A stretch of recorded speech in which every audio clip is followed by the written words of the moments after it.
ఇటీవల కాలంలో మధ్యతరగతి ప్రజలకు ఊరట కలిగించేలా కేంద్ర ప్రభుత్వం నిర్ణయాలు తీసుకుంటోంది.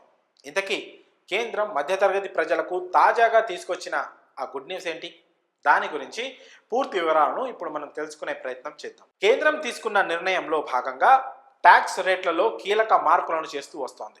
ముఖ్యంగా పాత పన్ను విధానంలో ఎలాంటి మార్పులు చేయకుండా కొత్త పన్ను విధానాన్ని మధ్యతరగతి ప్రజలకు అనుగుణంగా మారుస్తోంది. రీసెంట్గా మధ్యతరగతి వర్గం వారికి ట్యాక్స్ రేట్లను తగ్గించింది, ట్యాక్స్ స్లాబుల్ని సవరణ చేసింది, స్టాండర్డ్ డిడక్షన్ని పెంచింది. దీంతో త్వరలో పాత పన్ను విధానం ఇక ఉండకపోవచ్చని సమాచారం. అయితే దీన్ని రద్దు చేసేందుకే కేంద్రం ఇందులో ఎలాంటి మార్పులు చేయట్లేదని తెలుస్తోంది. అయితే ఇప్పుడు సంవత్సరానికి 20 లక్షలు అంతకంటే తక్కువ సంపాదించే మధ్యతరగతి ప్రజలపై పన్ను భారం తగ్గిందట. మరోవైపు ఇదే సమయంలో 50 లక్షలకు మించి వార్షిక ఆదాయం ఉన్న వారు చెల్లించే ట్యాక్స్ మాత్రం పెరిగిందని తెలుస్తోంది. ఇక ఐటీ రిటర్న్స్ చేసిన వారి వివరాల్ని బట్టి తెలిసిన విషయం ఏంటంటే 50 లక్షలకు పైగా ఆదాయం ఉన్న వారి సంఖ్య 2013-14లలో 1.85 లక్షలుగా ఉంది. ఈ సంఖ్య కాస్త 2023-24 నాటికి 5 రెట్లు పెరిగి 9.39 లక్షలకు చేరిందట. ఇక వీరు చెల్లిస్తున్న ట్యాక్స్ అంతా కూడా 2014లో 2.52 లక్షల కోట్లుగా ఉంది.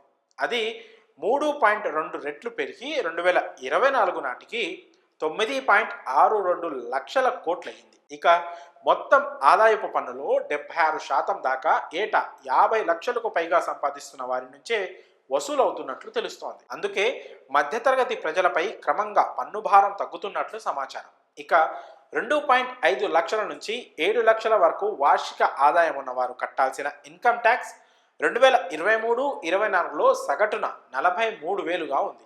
అంటే ఇది వారి ఆదాయంలో కేవలం 4-5% వరకే ఉంటుంది. 10 సంవత్సరాలలో ద్రవ్యోల్బణాన్ని సర్దుబాటు చేశాక 10-20 లక్షల రేంజ్లో సంపాదిస్తున్న వారి మీద పన్ను భారం దాదాపుగా 60% తగ్గినట్లు తెలుస్తోంది.